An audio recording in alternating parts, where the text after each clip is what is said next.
So round 4 of the Rugby Championship. Australia and Argentina in the driving seat. The pre-tournament favourite South Africa and New Zealand have got it all to do. And I thought you were going to score. Ask a better question, you get a better answer. Hi guys, welcome back. So let's talk round 4 selections, have a bit of a preview. Australia versus South Africa. South Africa need to bounce back. 8 changes though. Some I think strengthen, some I think weaken. In the front row, their best loose head, Kitsoff, best available loose head, their best available hooker, Marks, they both start. But of course, that means they can't come off the bench. So you can't have it both ways, and I think they are needed from the start, so I agree with it. At tight head, you've got Malherbe there, the scrummaging expert. Does he give enough round the park? I don't know, but certainly very solid in the set piece. The second rows, I think, have been playing very well, very consistent. Etzebeth and De Jager. De Jager maybe has been slightly more prominent than Etzebeth, but they flip-flop. They're really good pairs. Sometimes one will have a big game and the other have a big game. But they can call upon Mostert, who's often in reserve, but he comes in and replaces Peter Steph du Toit. He may return in this Rugby Championship, so I don't think it's too bad for him. Just when he was getting a run of games as well, which is pretty annoying. So Mostert, a really good replacement, that big blindside replacement, so that makes a lot of sense. Loads of line-out options as well. Now, very interestingly, obviously Khaleesi there at open side at 6. Jasper Wiese starts at 8. Now, pre-tournament, I had suggested he was my first choice number 8. They gave Vermeulen quite a good run to get some fitness, and he's been okay, but I think Wiese having a start, I think that's a good start, something I think will strengthen their team. As long as he can stay on the right side of the law, no, he's a really impactful player. Then we have at 9, quite a big call, Faf de Klerk, who I don't think is injured. He has dropped from the 23. Hasn't been right on it, but I would have understood if they'd stuck with him. So that's a fairly big call. Hendrickse, I think he's got some good attributes. Is he all round a great world-class 9? I'm not convinced yet. One of my favourites, though, one of my favourite 9s, Cobus Reiner, is on the bench. Love that guy. So quick. Getting on a little bit now, but he's still got plenty to offer, especially off the bench. So I quite like that 1-2 there. 10. More problems at 10. Pollard is out for the whole Rugby Championship. So that's a big blow. Although he does flip-flop in his consistency. Had a couple of poor games. Started with a good game. Sometimes his kicking is good. Sometimes it goes off. So, yeah, a bit tricky there. Elton Jantes, I think, is out as well temporarily. That means Damian Willemse starts at 10. Which actually I'm pretty excited by. He's probably my second choice 10 anyway, although he hasn't had a lot of game time. But big call, but exciting. Maybe the South African backline need a bit of spark, and this could well be the guy to do it, but still a big call. But I'm excited. In the centres, alongside Deolande, we have Jesse Creel. And unfortunately, Am is out for the whole Rugby Championship. So that's a huge blow because he's been consistently excellent. I rate Creel. He's a good 13. Is he as good as Am? Probably not, but who is? So, yeah, I think that slightly weakens their team, even though I rate Creel. So that's a bit tricky. Mapimpi's obviously there. Ever consistent Mapimpi on one wing. But on the other wing, they've had a few problems. Arenza played well for a little bit, then got himself carded, of course. Haaland hasn't really featured too much. He's on the bench now. So it's Kanan Moody, the youngster from the Bulls, coming in for his first cap. They need to look at options, but again, a big cauldron for him to come into. He's got loads of pace. He's exciting, but still, sink or swim time for him. So I wish him luck. And at 15, Villy Leroux comes in, who deserves a start. He's been sitting on the bench, coming on doing well. And again, if they need a bit of creativity in this back line, maybe Willemse and Leroux is a good combo.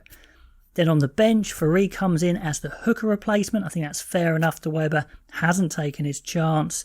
And Che and Nkani are on the bench there for the props. Is it quite the bomb squad? I don't think so. But they're pretty decent. But yeah, again, it may be more replacements than massive impact, but we will see. Quagga Smith may be unlucky not to start, but he's a great bench option, big impact. Big Dwayne coming on, maybe for a big 15 minutes or something, not a bad idea.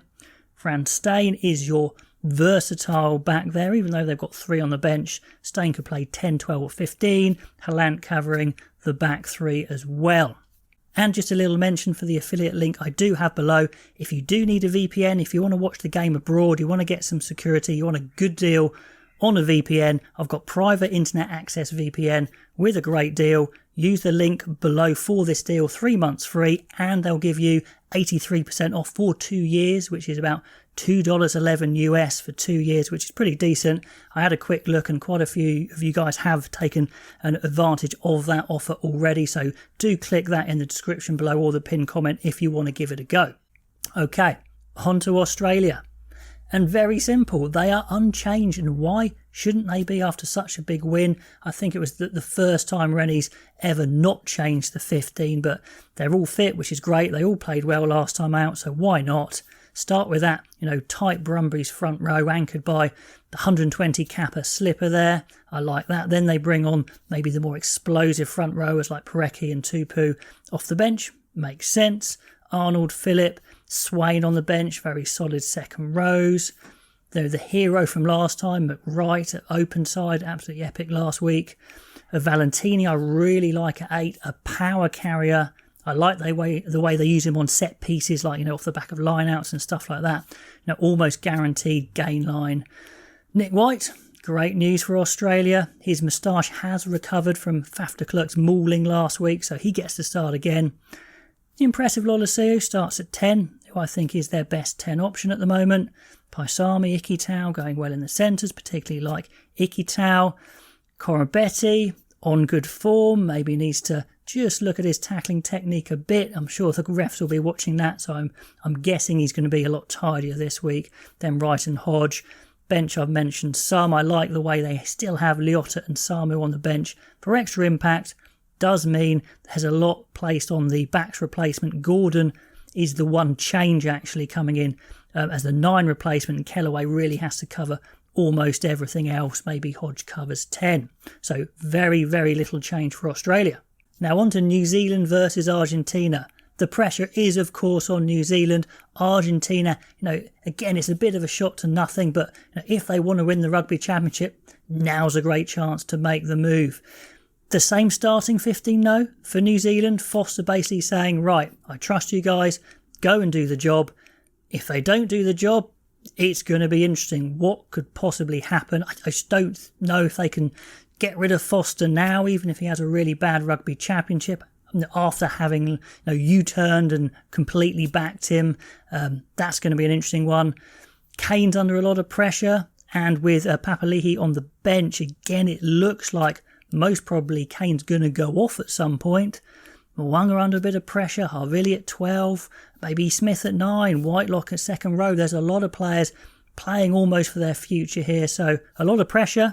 If they go ahead early, if it starts well, fine, but if they go behind or something goes wrong, some cards or something, it will be interesting to see how they handle that pressure. Mentioned quite a few of these guys. Mwanga there. Now, in the last game, a lot of talk about him overrunning the ball, but again, that puts pressure on you to make certain decisions, and you have to just play what you see. So let's see how he goes. Havili, Ioane, can they physically impose themselves? A few question marks there. Caleb Clark, great in attack, a little bit suspect in defence. That is his thing, so he'll be under scrutiny. Will Jordan, what a great talent, but we haven't seen him. Can he get into the game? A few changes on the bench. We see Coles coming in for Taylor, and Taylor pretty much pays for that round 3 horror show coming off the bench, so fair enough. And also Bowden Barrett comes in. Perafita, unfortunately, is axed, which is pretty tough. I mean, he got a whole minute, maybe slightly less.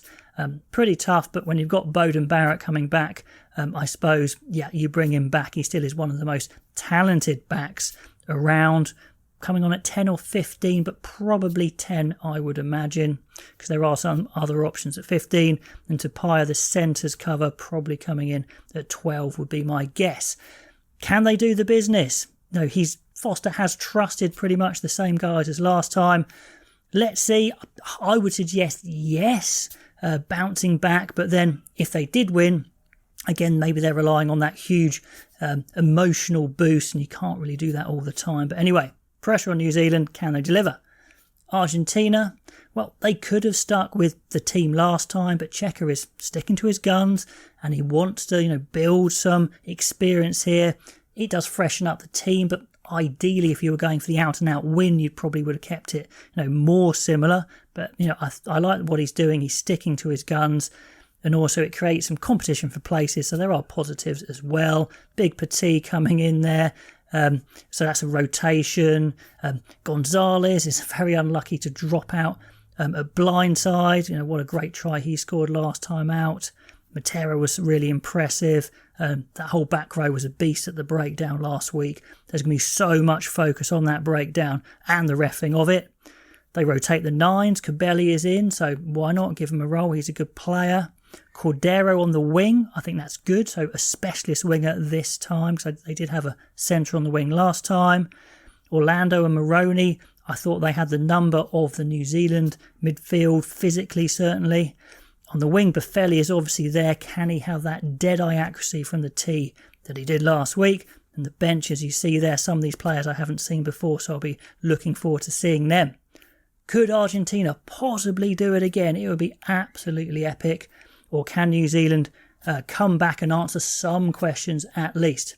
Anyway, guys, all the comments on those teams below, and I'll catch you next time.